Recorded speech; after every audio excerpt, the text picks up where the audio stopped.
Everyone, ICSE class 10 का board exam कल finish हो गया है। आई होप कि आप सभी ने अपना पेपर बहुत अच्छे से किया होगा।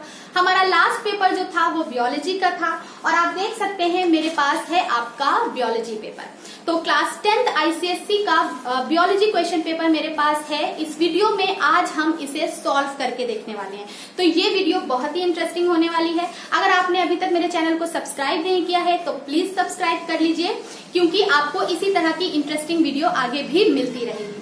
तो आज हम लोग यहाँ पर इस क्वेश्चन पेपर को सॉल्व करके देखेंगे और ये देखेंगे कि हमने कितने मार्क्स स्कोर किए हैं। ठीक है, बहुत बच्चों की डिमांड थी कि मैं क्वेश्चन पेपर सॉल्व करके दिखाऊं, तो आज यहाँ पर हम क्वेश्चन पेपर को सॉल्व करेंगे। 1 बाय 1 सारे क्वेश्चंस के आंसर पर हम डिस्कस करेंगे और देखेंगे हमने कितने मार्क्स स्कोर किए हैं।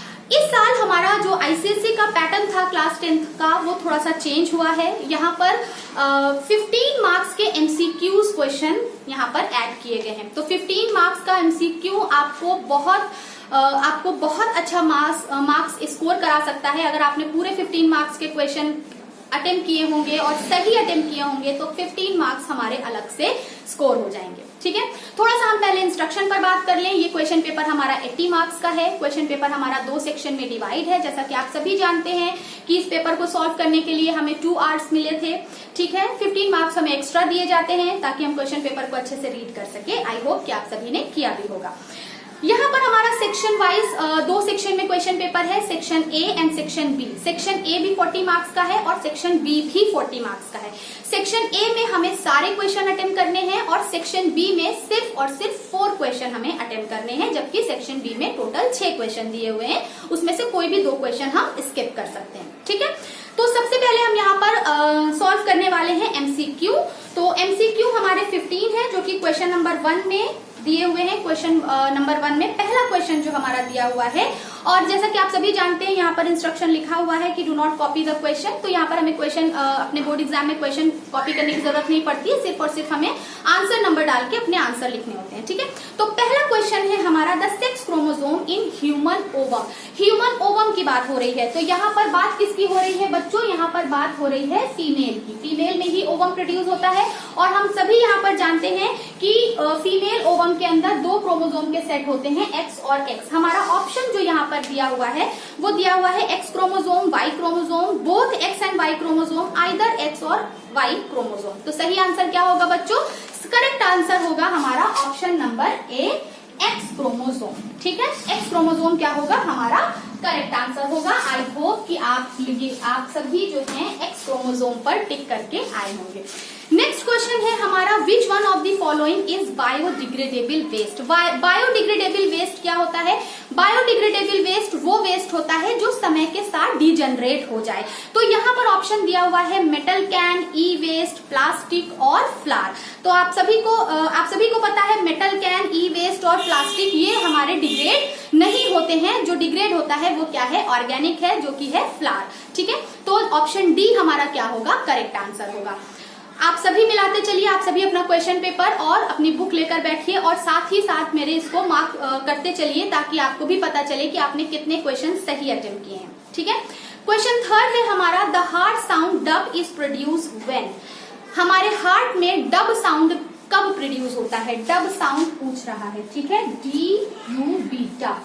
ठीक है, तो बेसिकली हमारे हार्ट में 2 साउंड प्रोड्यूस होते हैं, लव, हमारे हार्ट में लव और डब 2 साउंड प्रोड्यूस होता है। हमसे पूछा गया है डब साउंड प्रोड्यूस होता है कब? ऑप्शन दिया हुआ है semi lunar valve open, atrioventricular wall close, semi lunar valve close, atrioventricular valve open.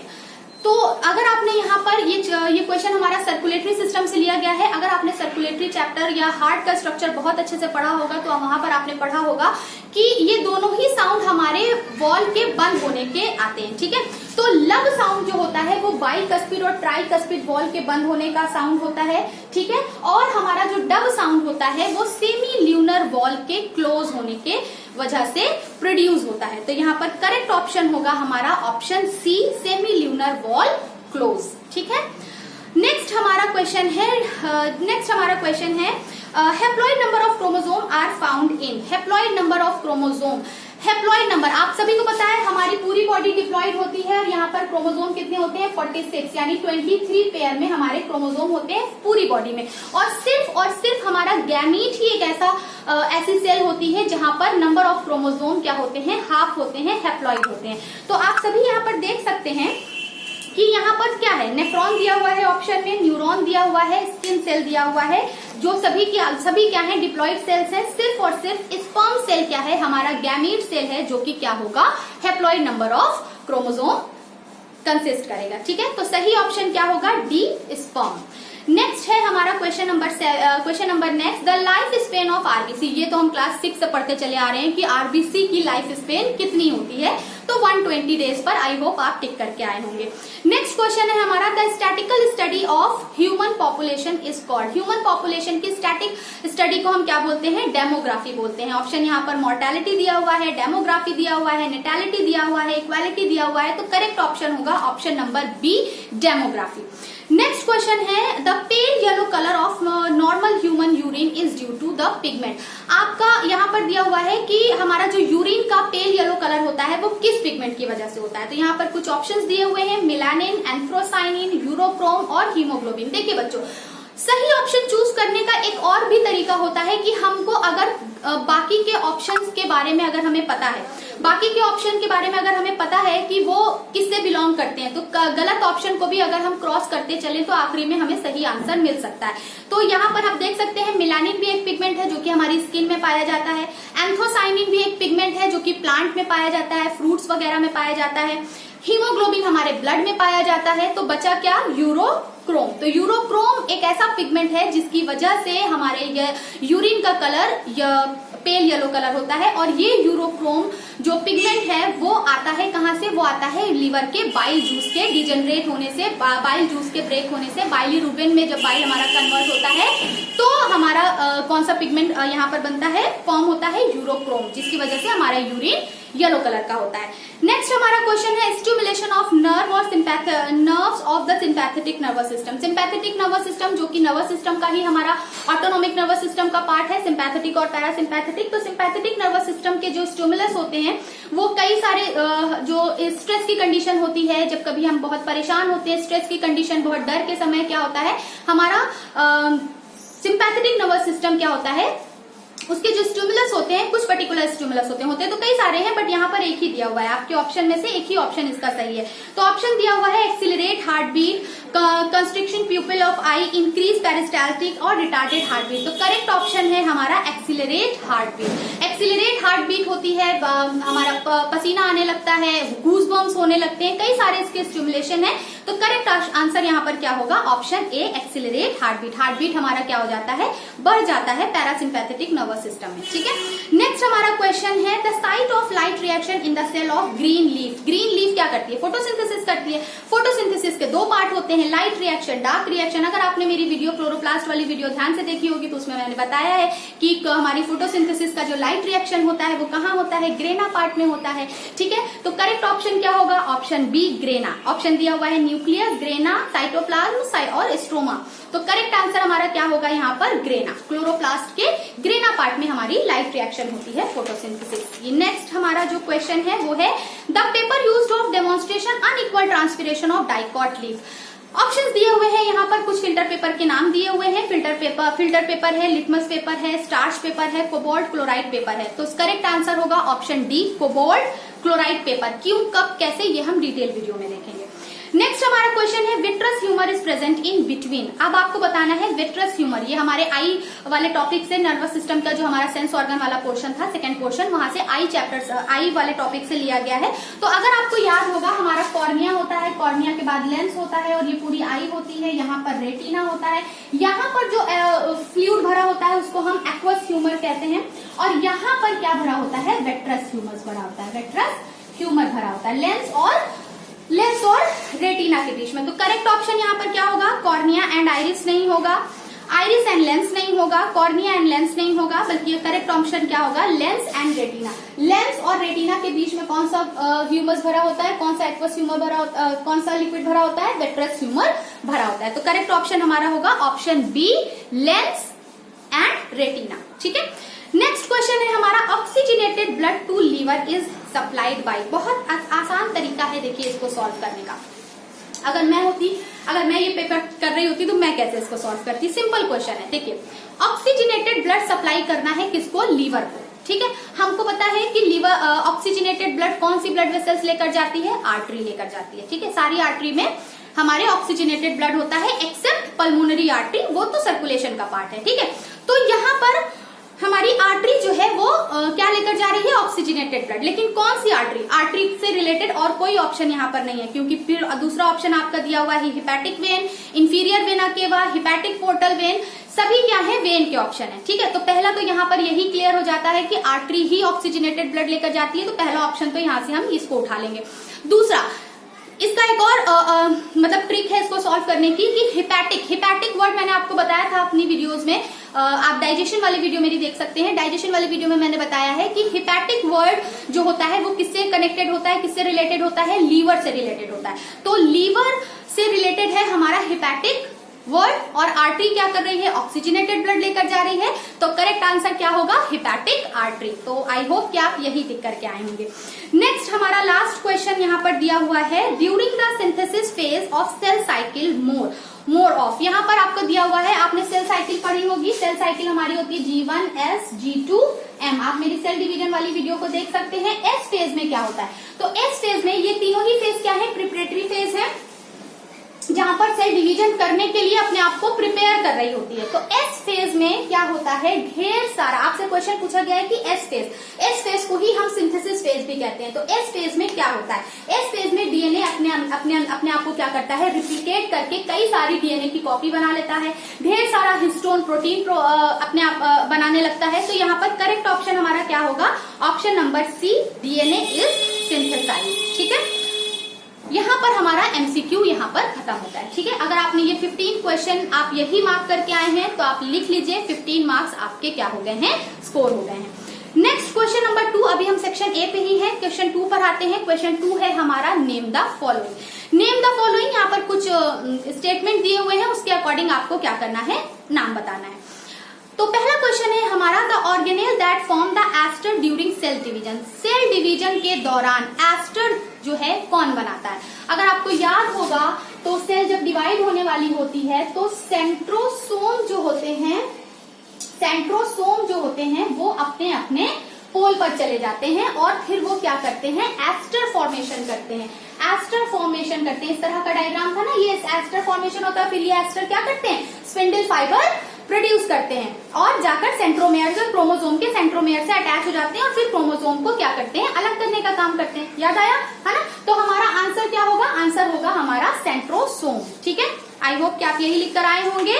Next question है हमारा, genetic disorder in which the blood does not clot. एक ऐसा जेनेटिक डिसऑर्डर, एक ऐसी डिसीज का नाम यहाँ पर बताना है जो कि ब्लड क्लॉट नहीं होने देती, ठीक है। और ये एक जेनेटिक डिसऑर्डर है, ठीक है। तो ये फिलहाल ये क्वेश्चन कहाँ से लिया गया है, जेनेटिक से ही लिया गया है, हमारा 3rd चैप्टर जेनेटिक।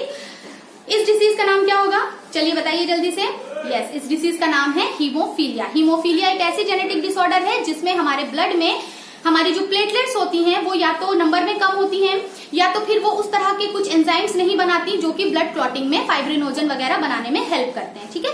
तो यहाँ पर हीमोफीलिया इसका सही आंसर होगा। नेक्स्ट है हमारा question number C, the permanent stoppage of menstruation in human female around the stage of 45 year. देखिए ह्यूमन फीमेल के अंदर जो हमारी मेंस्ट्रुअल साइकिल होती है वो एक पर्टिकुलर टाइम के बाद क्या हो जाती है, रुक जाती है। तो उस किसी भी फीमेल के अंदर मेंस्ट्रुअल साइकिल के रुक जाने को एक पर्टिकुलर, स्टार्ट होने का भी एक नाम है और रुक जाने का भी एक नाम है। तो यहाँ पर आपको पूछा गया है कि उस कंडीशन को क्या कहते हैं जब एक फीमेल के अंदर मेंस्ट्रुअल साइकिल स्टॉप हो जाए, ठीक है। आप सभी को पता होगा इसका करेक्ट आंसर है मेनोपॉज, ठीक है, जो कि आफ्टर 45 ईयर्स के बाद मेनोपॉज लगभग सभी औरतों में स्टार्ट हो जाता है, या हम कह सकते हैं कि उस फीमेल के अंदर मेंस्ट्रुअल साइकिल क्या हो जाती है, स्टॉप हो जाती है। नेक्स्ट हमारा क्वेश्चन है, the opening on the bark of tree through which transpiration occur. Woody plant के अंदर ट्रांसपिरेशन और कहां से, वैसे तो हमें पता है ट्रांसपिरेशन लीफ में कहां पर होता है, स्टोमेटा के जरिए होता है, बट यहाँ पर पूछा गया है बार्क ट्री यानी बड़े पेड़ वुडी प्लांट्स के अंदर इस स्टेम के थ्रू ट्रांसपिरेशन किसके थ्रू होता है। तो करेक्ट आंसर होगा हमारा क्या होगा, चलिए बताइए। आई होप कि आप सभी को आंसर पता होगा। ट्रांसपिरेशन वाले चैप्टर से ये क्वेश्चन लिया गया है। सही आंसर है लेंटिसिल्स। ठीक है, तो लेंटिसिल्स क्या है, इसका सही आंसर है। इस प्लांट, ऐसे प्लांट जिनमें लेंटिसिल्स के थ्रू ट्रांसपिरेशन होता है, उसको लेंटिकुलर ट्रांसपिरेशन भी कहा जाता है। नेक्स्ट हमारा क्वेश्चन है gaseous plant hormone which promote ripening of fruit.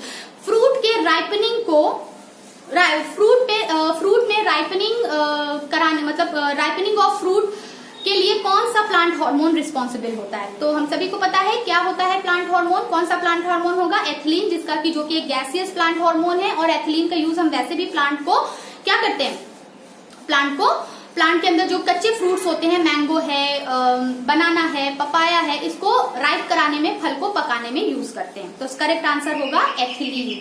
ठीक है, नेक्स्ट हमारा क्वेश्चन है arrange and rewrite the term in each group in correct order to be in logical sequence. यहाँ पर कुछ टर्म्स दिए हुए हैं और ये जो टर्म्स हैं वो डिसऑर्डर में दिए हुए हैं। ठीक है, हमें उसको एक ऑर्डर में लाना है ताकि एक करेक्ट सीक्वेंस बन सके, एक लॉजिकल सीक्वेंस बन सके। बहुत ही इंटरेस्टिंग क्वेश्चन होता है इस तरह का, मतलब एक ब्रेन स्टॉर्मिंग टाइप के क्वेश्चंस होते हैं। ठीक है, तो यहाँ पर पहला ऑप्शन दिया हुआ है स्नेक, रेबिट, कैबेज और हॉक। अगर आप ध्यान से इसको पढ़ें, ध्यान से, बिल्कुल पैनिक नहीं होना है, अगर आप इसको ध्यान से देखें तो यहाँ ये दिया हुआ है एक फूड चेन के टर्म्स हैं। ठीक है, हमको पहला ऑप्शन जो, अच्छा हेल्प के लिए यहाँ पर बता दिया गया है, अंडरलाइन वाले पार्ट हमारा पहले नंबर पे होगा। तो कैबेज को कौन खाता है, रैबिट खाता है। रैबिट को कौन खाता है, स्नेक खाता है। स्नेक को कौन खाता है, हॉक खाता है। तो करेक्ट सीक्वेंस क्या होगा, cabbage, rabbit, snake and then hoc.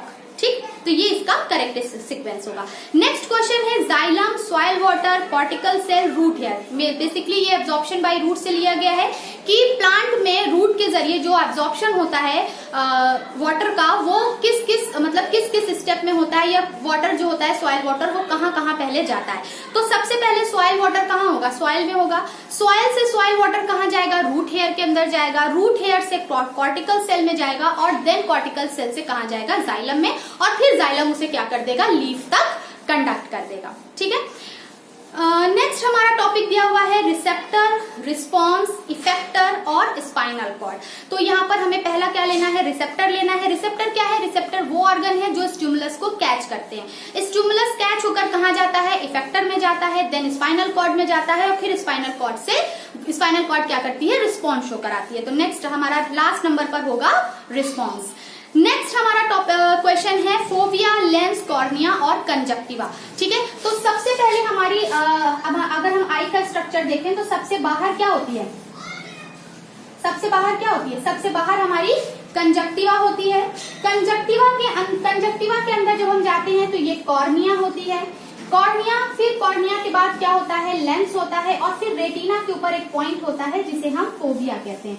तो करेक्ट सीक्वेंस क्या होगा, आई होप कि आपको पता चल गया होगा। पहला हमारा होगा कंजक्टिवा, देन होगा कॉर्निया, फिर होगा लेंस, और नंबर 4 लास्ट पर होगा फोविया। ठीक है, तो यहाँ पर करेक्ट सीक्वेंस आपको पता चल गया। नेक्स्ट है हमारा ई वाला क्वेश्चन है जो कि है टेस्टिस, यूरेथ्रा, स्पर्म और एपिडाइडिमिस। बेसिकली यहाँ पर स्पर्म जब हमारा रिलीज होने के लिए जब आगे बढ़ता है तो वो पहले, मतलब उसका आप कह सकते हैं कि उसका पाथ क्या होगा। ठीक है, तो बेसिकली हमारे टेस्टिस में क्या होता है, टेस्टिस में स्पर्म बनता है, फिर वो स्पर्म टेस्टिस से निकलकर एपिडाइडिमिस में जाता है मैच्योर होने के लिए। ठीक, तो दूसरा ऑप्शन क्या होगा हमारा, एपिडाइडिमिस से फिर स्पर्म डक्ट के थ्रू। ठीक है, यहाँ पर अगर मैं आपको टेस्टिस बनाऊं तो ये हमारी हो गई टेस्टिस से यहाँ पर क्या होगा, ये एपिडाइडिमिस होगा, फिर स्पर्म डक्ट होगी, और फिर स्पर्म डक्ट के बाद क्या होगा, ये यूरेथ्रा होगा। ठीक है, तो पहला ऑप्शन हमारा क्या होगा, testis, then epididymis, then sperm duct, और फिर क्या होगा हमारा,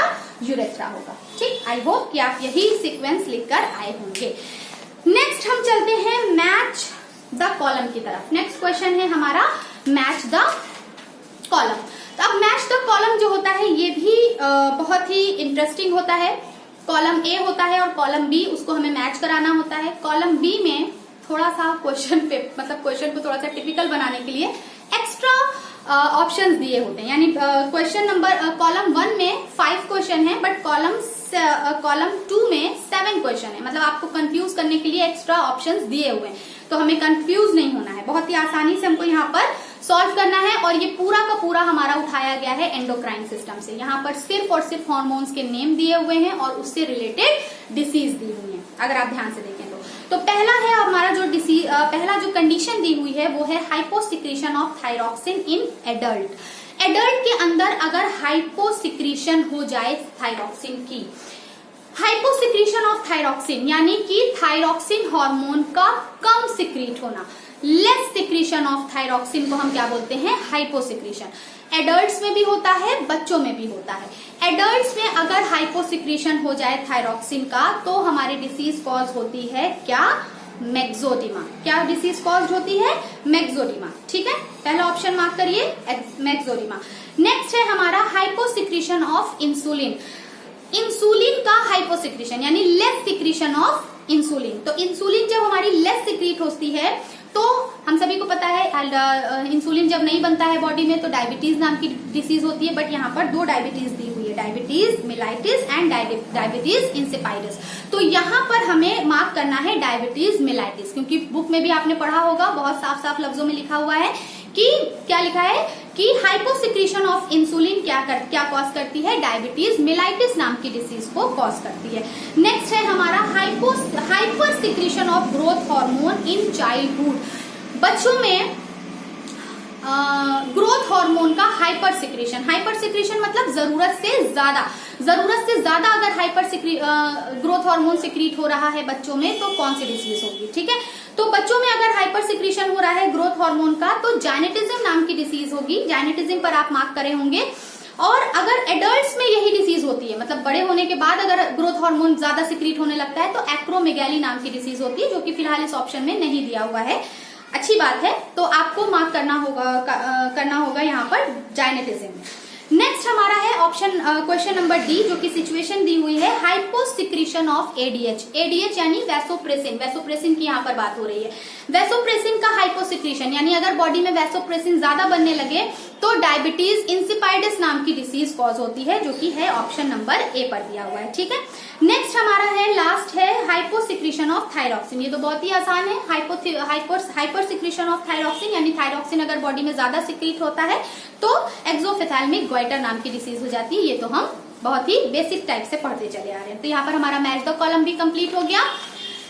अभी हम सेक्शन ए पर ही है। नेक्स्ट हमारा क्वेश्चन है question number 4, choose the odd one out. यहाँ पर ये क्वेश्चन भी बड़ा इंटरेस्टिंग होता है, जिसमें हमें कई सारे ऑप्शंस दिए होते हैं, उसमें से हमें एक बाकी के 3 जो होते हैं वो सेम कैटेगरी से बिलोंग करते हैं, एक जो होता है ऑड होता है।